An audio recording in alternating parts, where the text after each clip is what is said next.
So you went viral on TikTok with an answer to a question, which watching it, it's just you authentically reacting. And were you surprised that this became something that then had, I guess, an online moment? Absolutely. I mean, I feel like you can't ever really predict what goes viral, and I was just excited about a question. You were excited about a question. First, I'm going to show everybody, in case they haven't seen it, here's your reaction to a question that everybody was very taken with your reaction. Oh my goodness, I love this question. I think. Great. Now, I will say I watched that, I'm like, oh, that is very endearing. It's really fun. Also, by the way, I've done this show almost 1,500 times. I've never asked a guest a question where they've reacted that way. I really feel like I have to up my question game. It was a question about Taylor Swift music, so you know, I mean, Okay, gotcha. I was very enthusiastic. All right. But then other people, Olivia Rodrigo, Scarlett Johansson, among others, have then basically used it to lip sync. Let's take a couple of looks at those. Oh my goodness, I love this question. I think. Oh my goodness, I love this question. I think. So, what was it like when you first started seeing that other people were using your answer? I was like, oh, this is so cute, and then it's like kind of weird to hear your voice coming out of Scarlett Johansson's mouth. But super cool. So thanks you guys. Do you now, when you get asked questions, do you feel like a real pressure to have a reaction to it? Well, I wasn't, but maybe now I do. I'm like, oh. I'm sorry, I don't want to put you in your head.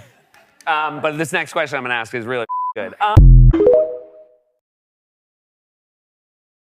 We were talking backstage. Emily just got picked up for a 5th season. Yeah. That's very exciting. You should know, like, you hear it less and less. Like, it is a big deal when a show gets a 5th season these days. And it says a lot about the fan base, and it means you get to spend time in Paris, which, you know, look, like New York City, it's one of the best places in the world to be. Totally. And also like Rome now. And because we go to Italy in this season, but I really got to discover, it was my first time in Paris when we were filming there. And so I realized I went there, I did like every Airbnb experience, I discovered every part of that, and I came back here to New York and I was like, I haven't discovered any of this city. I used to think, everyone's gonna think I'm really out of it. I used to think Brooklyn, for the first year I lived here, I used to think Brooklyn was like a stop on the subway. Okay.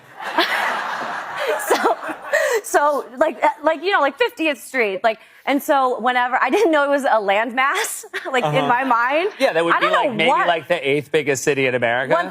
Really? I think Brooklyn would be like really, yeah, Brooklyn's massive. Yeah. Oh.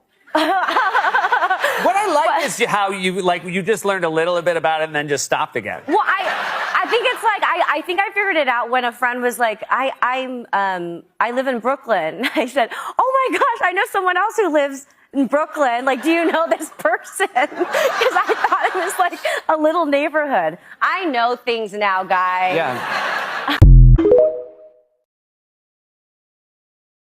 Real quick though, well, do you believe any conspiracy theories? Oh yeah, I do have one conspiracy. I think that an octopus is an alien. Okay. And the bottom of the sea floor is actually the top of the earth. He's leaving. He's gonna go.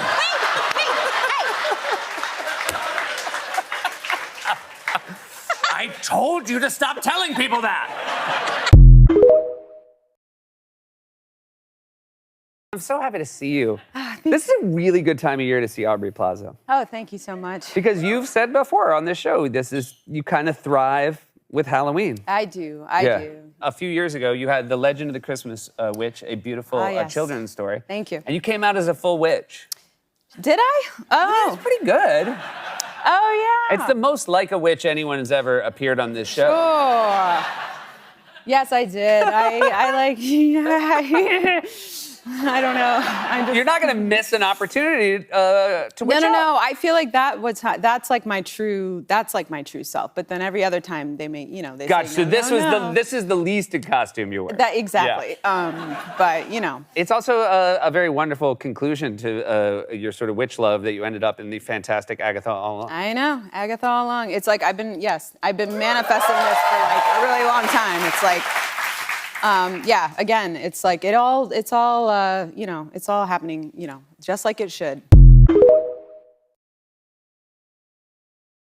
We were texting, and you told me you were in Japan for a while. 6 months, yeah. 6 months. Yeah. And how was your cultural integration to Japan? Fantastic. I had been there before. I love Japan.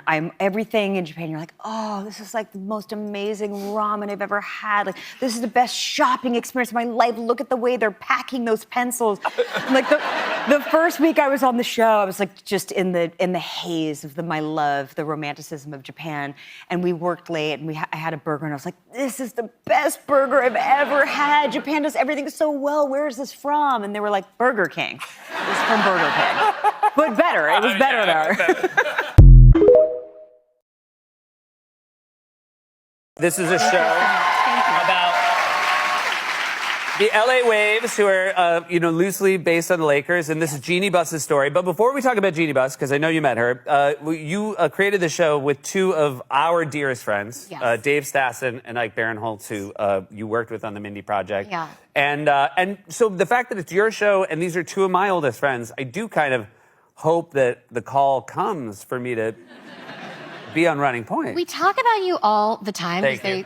These two guys, they were at Seth's wedding, your old dear friend. Yep. But it was interesting, even though they love you very dearly, I think about 12 or 13 years ago when you first came on the show, I made the mistake of when you were on the set and we have in front of my writing side, I was like, wow, like Seth's like really like he's kind of ripped, right? He's kind of built. And nothing makes your very good friends more annoyed than overpraising your body. They hate it. Yeah. They were like, whoa, let's not get carried away here. Yeah. He's good looking, but we wouldn't call him ripped. It was like, and they're very unkind. They're also like real meatheads. Yeah, they're meatheads from Chicago. They're like Jimmy meatheads. Exactly, but they were like so uncomfortable by that, and so now whenever if you come up, they're always like, oh, the very ripped Seth. You're like, and so I think if you come on the show, if I was like, oh, he should, maybe he could come on and be like a coach or something. They're like, he could be a player's grandfather, maybe. Like, he could be an old wizard. Like college girls don't want to get with old wizards. It's really a precipitous fall from an object of lust to a wizard. An old wizard who shows up to do tricks for like basketball players, I guess. It's going to be a very bad episode. I don't want to be a part of it. So my best friend from college is your wife's sister. Are we following? Yeah. Okay. So Ariel had an internship at SNL. So we were 18 and like, this is it. We snuck in every weekend. We watched every show. And I was, at that point, 18, looking like 12, wandering around the hallways. People were like, who's the child? And at one after party one night, I snuck in also, sorry SNL, my best friend from home, Bob. And Bob goes, God, I really want to meet Will Ferrell. And I didn't know Will Ferrell, but I was like, I'll introduce you to Will Ferrell. No problem. Born with Moxie. So I went up to Will and I was like, just acted the part. I was like, Will, this is my best friend from high school, Bob. And Will goes, Bob, so nice to meet you. And this one, you. And he did not throw me under the bus and say, I have no idea who you are, child. He just went with it. He was the most gracious. I remember it to this day. Well, it's pretty special. He's the nicest person. He's a special guy. He's a really special guy. He's earned the reputation. Yeah. When you were young, did they like being around your friends? Antonio did not really care. He hid away and watched football, soccer. Yeah. And my house was always the house that had the parties in it. Yeah, we were that house too. My parents I think they didn't like having other people's kids around. They just liked their kids not leaving. Yeah. Yeah, my mom was cool with it. My mom, this is so inappropriate, but what? Yeah. My mom, when I was 15, I started smoking cigarettes. And she came out, I had this balcony on my, this little balcony on my bedroom, and she came out and she's like, are you smoking? And I was like, no. And she was like, well, let me get you an ashtray at least. Because she smokes all the time still, and I quit ages ago, of course. Because gross. I wonder, yeah, does it make it feel less rebellious to smoke cigarettes if your parents smoke cigarettes? It makes it cheaper. Oh, that's interesting. You were ahead of the game. Yeah. I started selling jewelry in the foothills of the Appalachian Mountains to make a little money to get my hair highlighted. Sure. And We have all been there. yeah, you know, We're all in the foothills selling jewelry. but if I was selling jewelry so I could make a little money and I didn't have to leave my baby during the day and I could breastfeed. And I started selling jewelry and I didn't even care about jewelry. It's like Mary Kay or Tupperware in women's homes. Yep. But I look back on it now and I had my own little comedy club. I had women, my demographic, that were going through the same thing I was going through, and I developed a shtick. I developed an act, some of my first material, I said in people's living rooms when I was schlepping that jewelry. And then the company noticed I started booking about a year in advance these parties. And I remember saying, this is so arrogant, but I remember saying to these women, I had all that jewelry out on somebody's kitchen table, and we'd eaten some dip, and I said, book a party with me now or see me in Vegas later. I did! Which is... We all get a little cocky after we have some dip.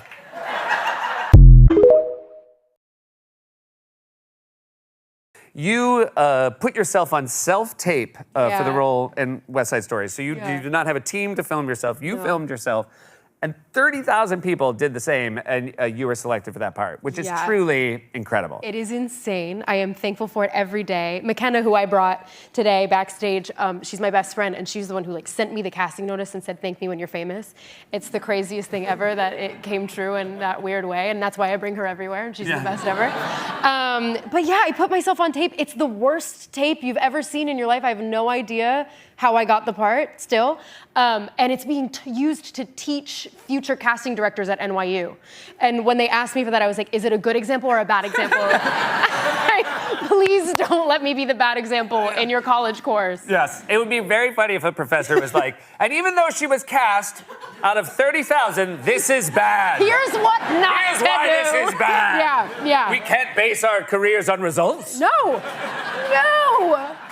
I self-taped when I auditioned for SNL, and it was a different time, Rachel. I had to tape it, and then I had to take a little tape to a store to have them put it on a big tape. And we have that clip here. Let's roll it.